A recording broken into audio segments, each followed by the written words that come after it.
Hi guys, let's read a book. Thumbelina.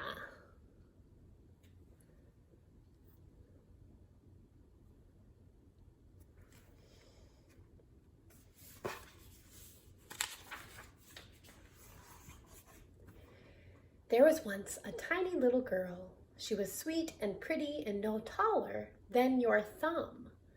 So Thumbelina was her given name. A nicely varnished walnut shell made a bed for her, with a violet petal mattress and a rose leaf coverlet. That was where she slept at night, but in the daytime she played about in a small dish garden where she rowed her tulip petal boat from side to side on a tiny flower-wreathed lake. It was the most charming sight she made, and she sang as she went in the sweetest little voice you ever heard. There she is.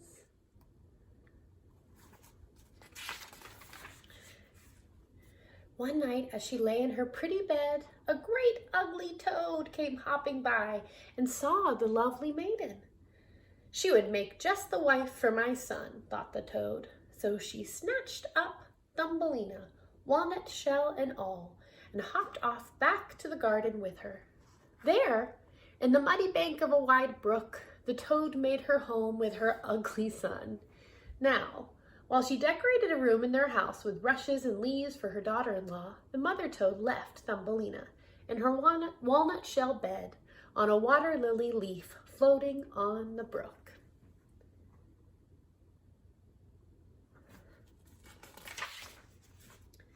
In the morning, when the poor little thing woke up and saw where she was, she cried most bitterly, for the big green leaf had water all around it, so she could not possibly escape. The little fishes swimming in the water below heard her crying. They had caught sight of the ugly mother toad, and they knew what she had in mind. So they all swarmed around the tough green stalk that held Thumbelina's leaf, and they gnawed it through with their teeth.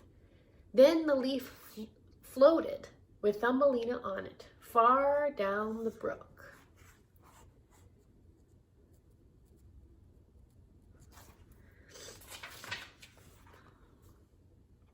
At last, her leaf boat swirled to a stop against a mossy bank in a strange forest world. She had no way to travel farther, so all through the summer, Thumbelina lived quite alone in that enormous wood. From blades of grass, she wove a bed. This she hung neatly under a leaf, where she was sheltered from the rain. For food, she had honey from the flowers. For drink, the morning dew on the leaves. And so she passed the summer and autumn. Then came winter, the bitter winter. All the birds flew away. The flowers withered. The great leaf under which she had lived shriveled to a faded yellow stalk. As Thumbelina searched for a new shelter, it began to snow, and every snowflake that fell on her was as if a whole shovelful were thrown on one of us.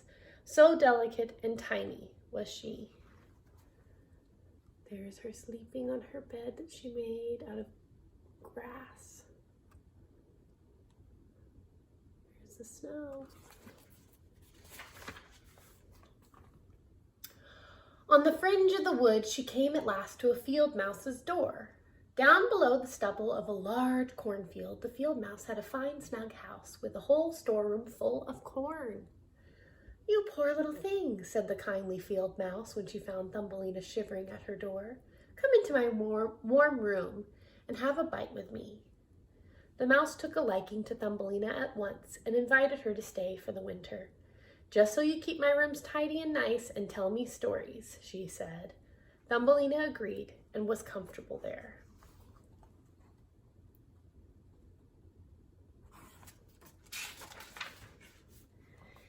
In the evenings, the field mouse's neighbor often came to call. He was a tiresome old mole. "But his house is even snugger than mine," the mouse said, "and he wears such a lovely black velvet coat. If only you could get him for a husband, you'd be well off indeed." Thumbelina paid no attention to this. She had no intention of marrying the mole. He was very learned, she agreed. but he couldn't bear sunshine and flowers and said all sorts of rude things about them. But he couldn't bear sunshine and flowers and said all sorts of rude things about them, though he had never seen them.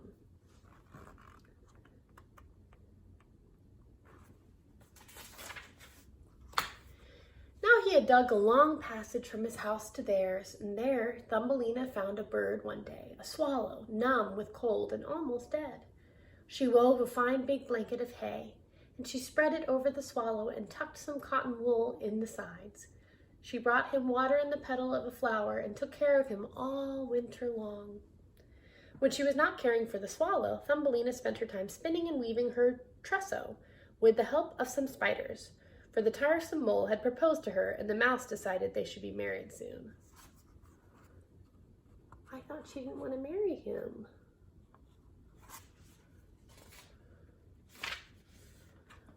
Poor Thumbelina, she grew sadder and sadder as the wedding day drew near. She would have to say goodbye to the sun and the flowers since the mole did not care for them.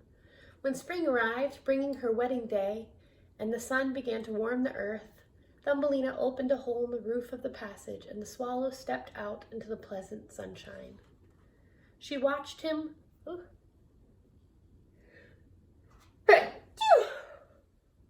Excuse me. She watched him with tears in her eyes. "Come with me, Thumbelina," he begged, for he could not bear to have her marry the mole and live forever underground. "You can sit on my back, and we shall fly away to the warm countries, where it is always summer with lovely flowers."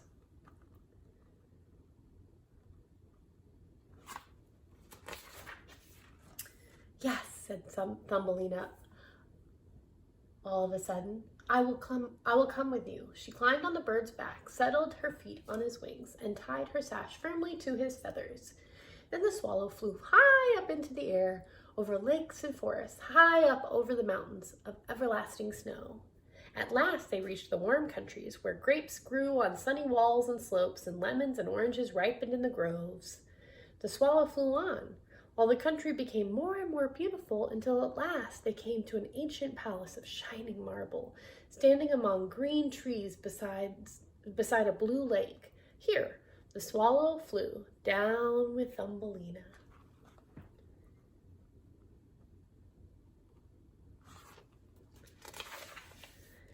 He placed her on a broad flower petal. There in the middle of the flower was a little man no bigger than herself. He was the king of the spirits of the flowers.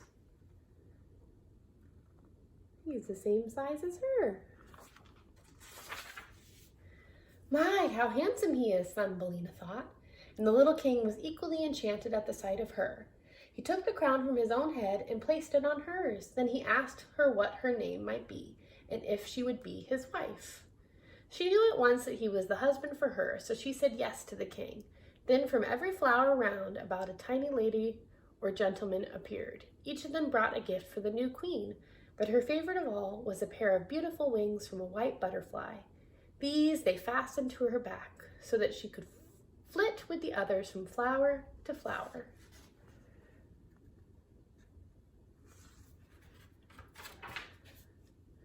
Such rejoicing as there was then, and the swallow sat in his nest above and sang for their happiness with all his loving heart. Well, it's nice that Thumbelina was happily ever after in the end, but if you don't want to get married, you don't have to. That doesn't have to be the happy ending. That's just my opinion.